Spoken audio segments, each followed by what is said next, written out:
अल बरूनी, एक पराया जो हिंदुस्तान को हमसे बेहतर जान गया। कभी कभी कोई अजनबी हमारी ही कहानी हमें खुद से बेहतर सुना जाता है। कभी कभी कोई बाहरी हमारे ही इतिहास की वो परतें खोलता है जिन्हें हमने खुद भी नहीं छुआ होता। आज हम बात करेंगे एक ऐसे ही इतिहासकार की जो भारत को लूटने नहीं, समझने आया था। जिसने हमारी संस्कृति को पढ़ा, सीखा और दुनिया के सामने रखा, बिना पक्षपात के, बिना मजहबी चश्मे के।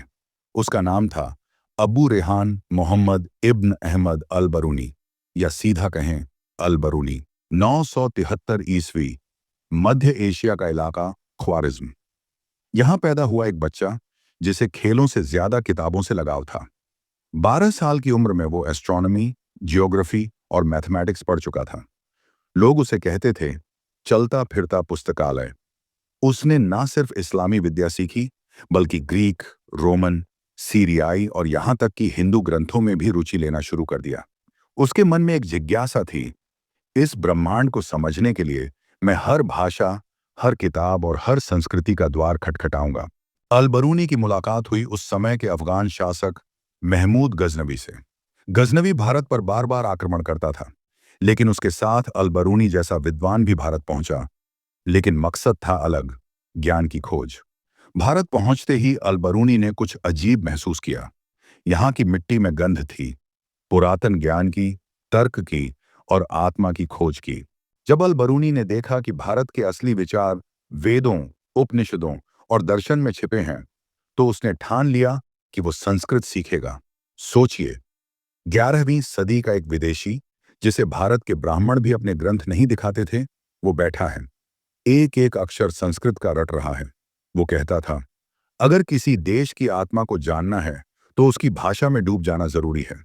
और यही भाषा बनी उसके ज्ञान और भारत के बीच का सेतु। अल बरूनी ने भारत पर जो किताब लिखी, उसका नाम था तारीख उल हिंद, मतलब भारत का इतिहास। लेकिन यह कोई आम इतिहास नहीं था।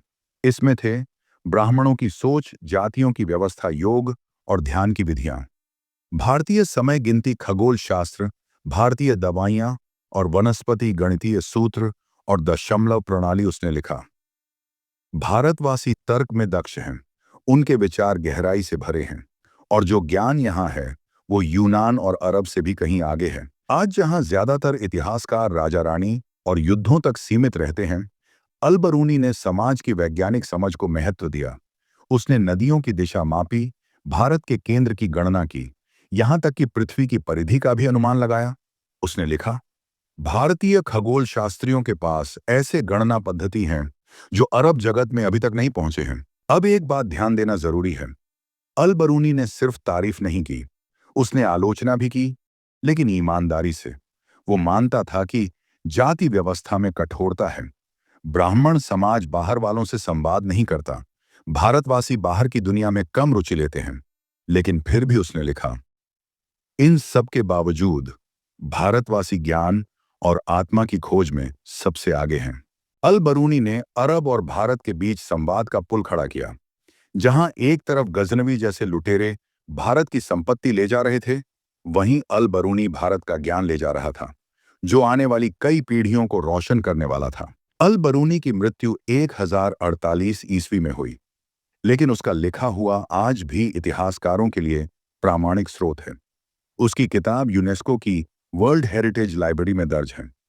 आज जब हम प्राचीन भारत की झलक ढूंढते हैं, तो अल बरूनी का नाम हमारे अपने इतिहास की चाबी बन जाता है। अल बरूनी हमें ये सिखाता है कि जब किसी भी संस्कृति को खुले मन से देखा जाए, तो वो दुश्मन नहीं, दर्पण बन जाती है। वो कहता है, जो बाहर से आता है वो अगर भीतर तक देख ले, तो वो हमारा दुश्मन नहीं, हमारा सबसे सच्चा इतिहासकार बन जाता है। अगर आपको अल बरूनी की ये कहानी पसंद आई हो, तो इस वीडियो को जरूर लाइक करें, और ऐसे ही गहराई से जुड़ी कहानियों के लिए चैनल को सब्सक्राइब करें।